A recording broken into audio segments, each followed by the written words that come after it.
ఒక్కసారి కొమ్మూరి గోల్డ్ కి కాల్ చేయండి. తాకట్లో ఉన్న మీ బంగారాన్ని విడిపించి మార్కెట్ ప్రైస్ కి వాళ్ళు కొనుక్కుని మిగతా డబ్బులు మీకు ఇచ్చేస్తారు. హాయ్ హలో నమస్తే, వెల్కమ్ టు మనం టీవీ. నేను anchor Siri. Hi, welcome to Manam TV. నేను మీ journalist Manoj. Yes, so first ఇక్కడ డాక్టర్స్ వాయిస్ అని ఉంది. ఇది ఏంటి అని మీ అందరికి డౌట్ రావచ్చు, ఈవెన్ మనోజ్ కి కూడా. నిజంగా నేను ఇప్పుడు చూడలేదు ఆ video. Okay, so doctors voice అంటే ఇది ఎందుకు ఎస్పెషల్ గా అంటే, నేను ఈరోజు ఒక జూమ్ కాల్లో డాక్టర్ ప్రవీణ అని ఎన్ఆర్ఐ, తను ఇక్కడ ఉండదు, సో నేను జూమ్ కాల్లో ఇంటర్వ్యూ తీసుకోవడం జరిగింది. సో ఆవిడ ఇంటర్వ్యూ తర్వాత ఆవిడ మాట్లాడిన కొన్ని మాటలు నన్ను బాగా ప్రభావితం చేశాయి అనమాట, ఆలోచింపజేసాయి కొన్ని పాయింట్స్.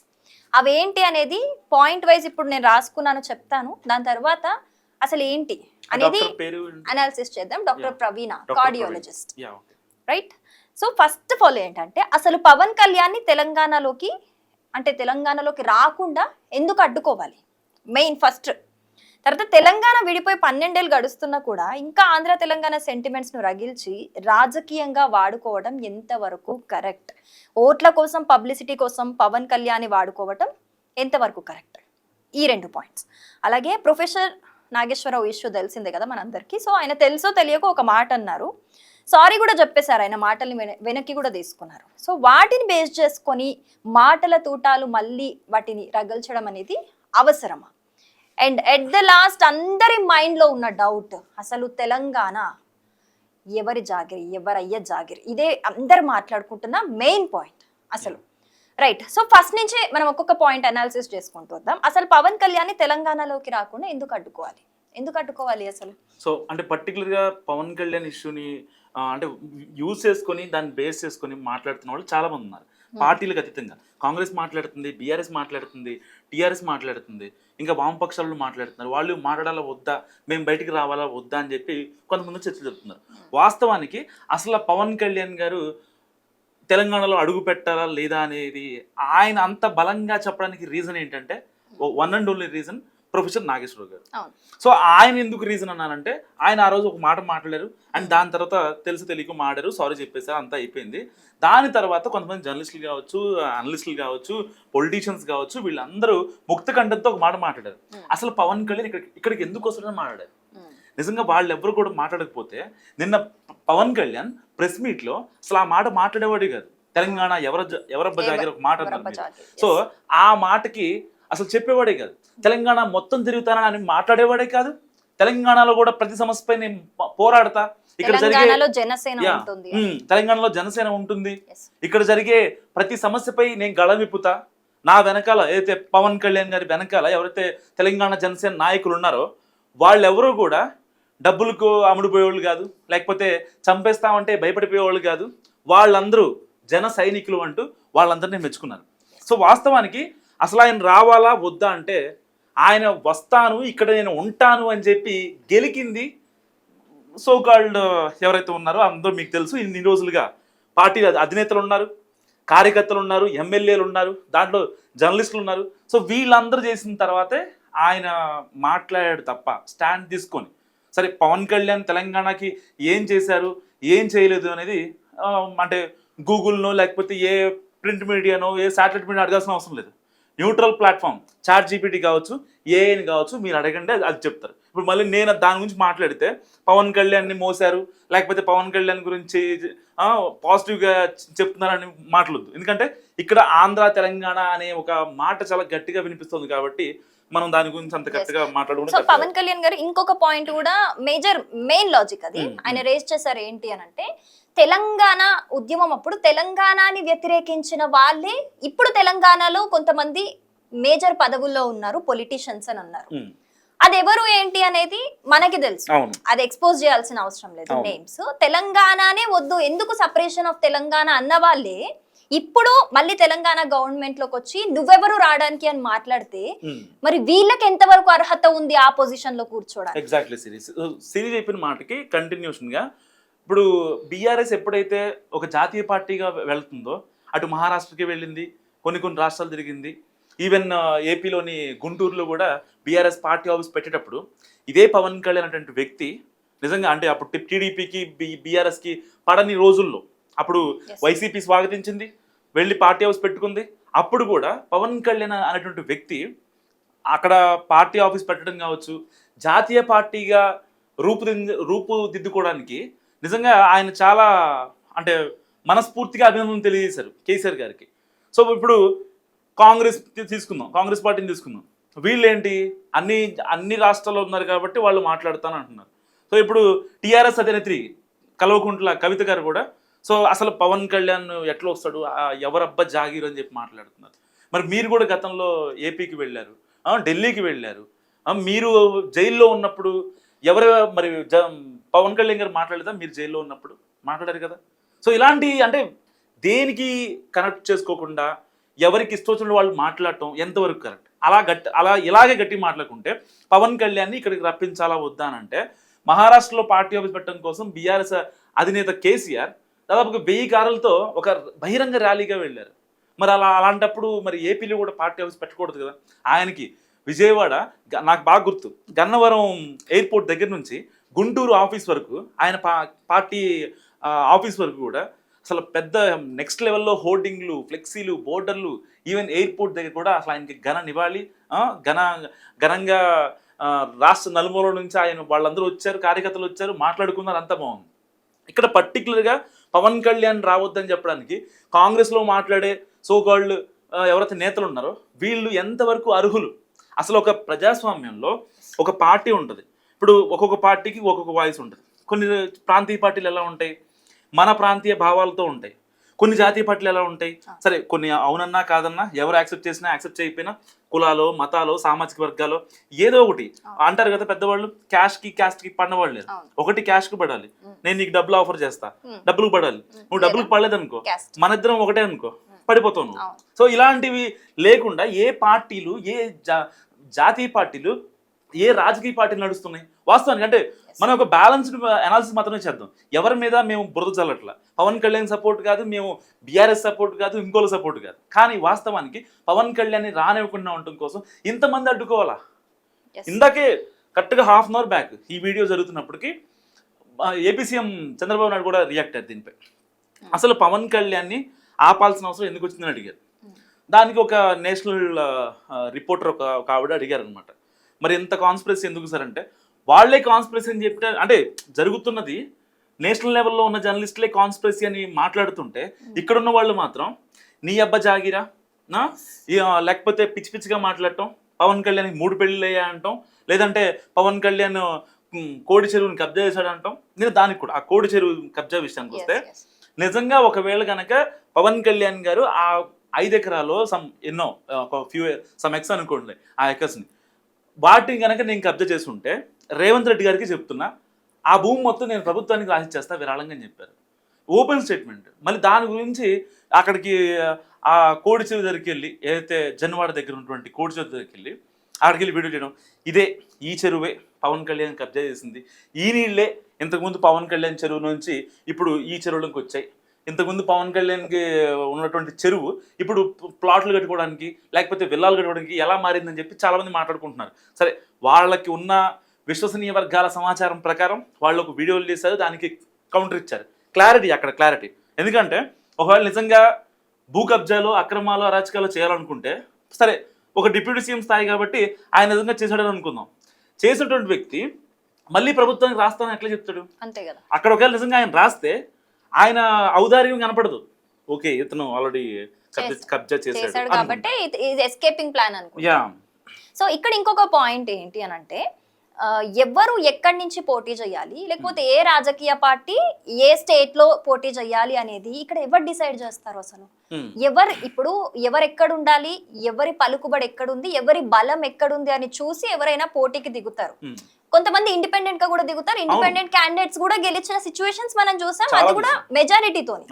సో ఎవరు ఎక్కడి నుంచి పోటీ చేయాలి? కొంతమంది ఇప్పుడు ఏదైతే తెలంగాణ, ఆంధ్ర అని మాట్లాడుకుంటున్నామో, సో చాలా మంది కూడా వాళ్ళ నేటివ్ ప్లేస్, వాళ్ళ సొంత ఊరు కాకపోయినా వేరే ఊరికి వెళ్ళి మరి వేరే ప్లేస్కి వెళ్ళి మళ్ళీ పోటీ చేసి గెలిచిన వాళ్ళు ఉన్నారు. వాళ్ళని ఎవరు ఆపారు? మరి వాళ్ళకి ఎందుకు మీకు అలౌ లేదు ఇక్కడ మా ఊర్లోకి, మీద ఆ ఊరు కదా, ఈ ఊరు కాదు కదా, ఇవన్నీ ఎలిగేషన్స్ ఎందుకు అవ్వలేదు? పవన్ కళ్యాణ్ గారి విషయంలో 12 ఏళ్ళు గడుస్తున్నా, ఆంధ్ర తెలంగాణ విడిపోయి 12 ఏళ్ళు అవుతుంది. సరే, అప్పట్లో దీనికోసం యుద్ధాలు జరిగాయి, త్యాగాలు చేశారు, చాలా మంది చనిపోయారు. సరే వాళ్ళకి ఇప్పటికీ కనీసం ఆ తెలంగాణ అమరవీరులు ఎవరైతే ఉన్నారో వాళ్ళకి న్యాయం జరిగిందో లేదో తెలియదు నాకు, నిజం చెప్తున్నా. ఎందుకంటే తెలంగాణ అమరవీరులు వచ్చిన ప్రతిసారి తెలంగాణలో పర్టికులర్గా తెలంగాణ పాలిటిక్స్లో చాలా మంది మాట్లాడతారు, చాలా మంది జర్నలిస్టులు మాట్లాడతారు, నాయకులు మాట్లాడతారు, పార్టీలకు అతీతంగా మాట్లాడతారు.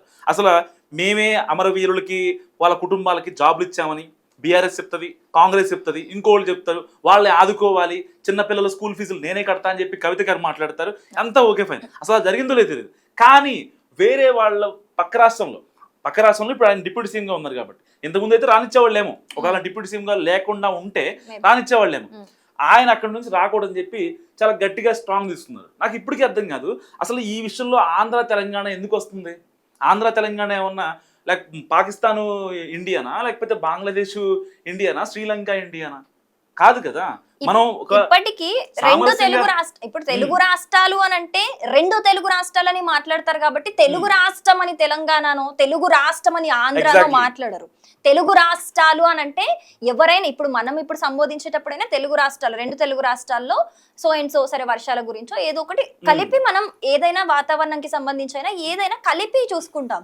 సో మన ఆలోచనల్లో చెప్పేటప్పుడు కలిసి ఉన్నప్పుడు ఈ వ్యతిరేకత ఎందుకు వస్తుంది అంటే అక్కడ ఏదో చిచ్చు పెట్టడానికి ఒక ఇంటెన్షన్ తీసుకుంటున్నారు, ఒక సిచ్యువేషన్ ని.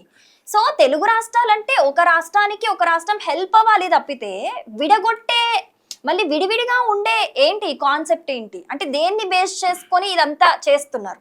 అది మెయిన్ ఇక్కడ మాట్లాడుకోవాల్సిన అంశం. ఎందుకంటే ఇక్కడ Pawan Kalyan so and so పర్సనా అది కాదు, సిచ్యువేషన్ ని గ్రాప్ చేస్తున్నారు. సో ఎందుకు, ఏం కావాలి అంటే దాని వెనుక ఒక రాజకీయ కోణం ఏంటి, ట్రూ ఇంటెన్షన్ ఏంటి, ఎందుకు చేస్తున్నారు దీన్ని? ఇప్పుడు నాగేశ్వరరావు గారి మొన్న మాట్లాడిన ఇన్సిడెంట్, ఆయన ఏదో మాట్లాడారు, ఓకే దాన్ని వెనక్కి తీసుకున్నారు, దాని మీద రచ్చ అయింది, ఆయన మీద ఒక వ్యతిరేకత వచ్చింది, అంతే అయ్యింది. ఈవెన్ దాని గురించి కూడా పవన్ కళ్యాణ్ గారు మాట్లాడారు. ఏంటి అని అంటే నాకు కేసులు పెట్టిన విషయం నాకు తెలీదు, నేను వదిలేయమని చెప్పాను అని ఆయన అందులో క్లియర్ గా మాట్లాడారు.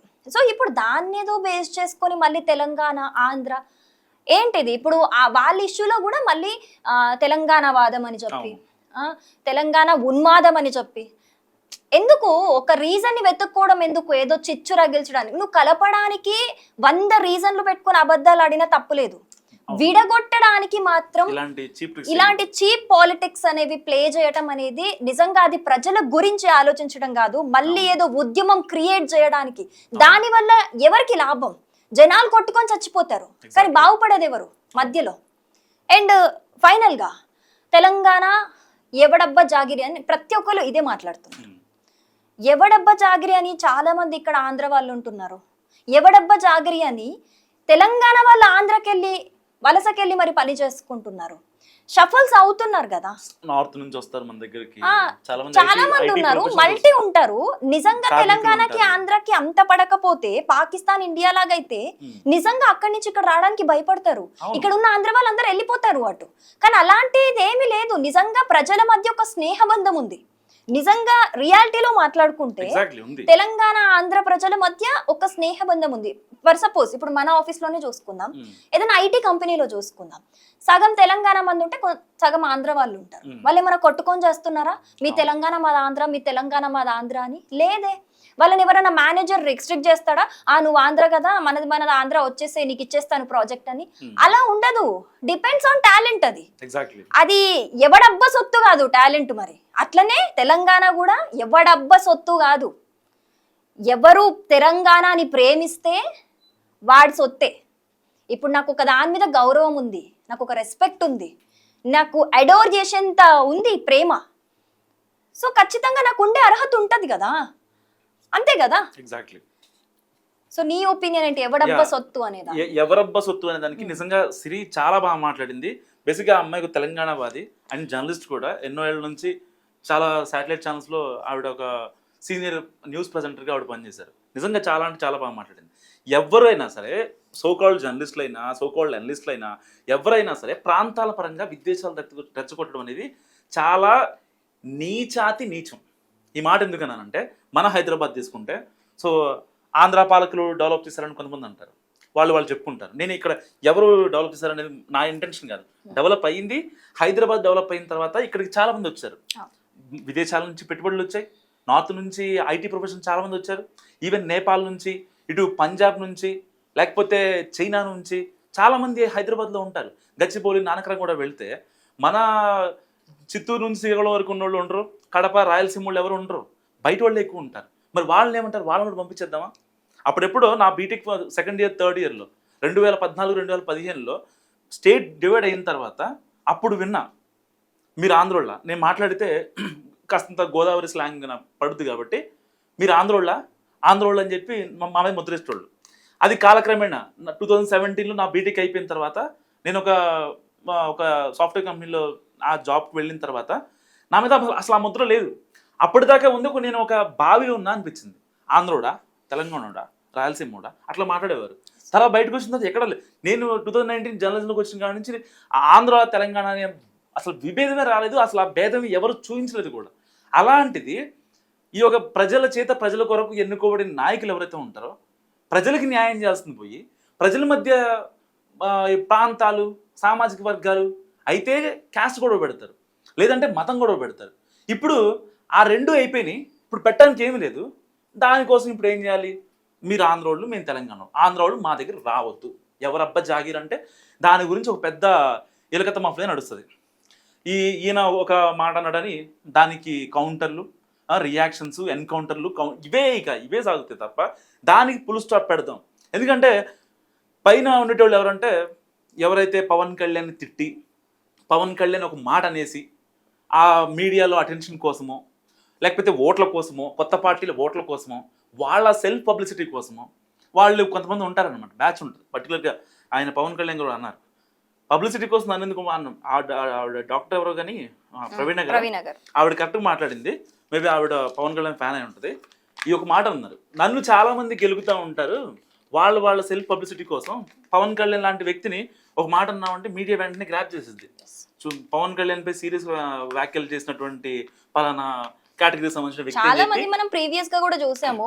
ఎవరైనా సెలబ్రిటీ స్టేటస్ తెచ్చుకోవాలి, ఓవర్ నైట్ స్టార్ అయిపోవాలి అని అంటే పవన్ కళ్యాణ్ గారిని ఇన్ఫ్లుయెన్స్ చేసుకుని ఆయన మీద కమెంట్స్ చేసి అటెన్షన్ గ్రాప్ చేసుకున్న సో కాల్డ్ సెలబ్రిటీస్ లాంటి వాళ్ళం మనం చాలా మందిని చూసాం. చాలా మంది ఉన్నారు. సో ఫైనల్లీ మేము చెప్పేది ఏంటి అని అంటే ఇదంతా అనాలిసిస్ విన్నాక మేము ఏ పవన్ కళ్యాణ్ గారికో లేకపోతే ఇప్పుడు బీఆర్ఎస్ కో కాంగ్రెస్ కో ఎవరికి మేము సపోర్టర్స్ కాదు, జస్ట్ మేము అనాలిసిస్ చేసాము ఏంటి అనేది.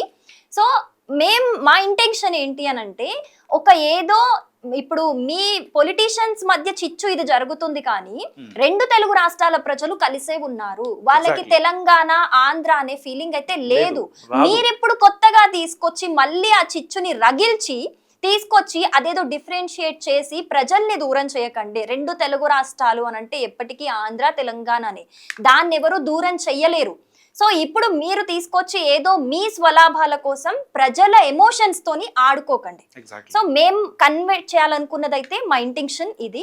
సో మీకేమనిపిస్తుంది, మీ ఒపీనియన్ ఏంటి అనేది తప్పకుండా కమెంట్ చేయండి.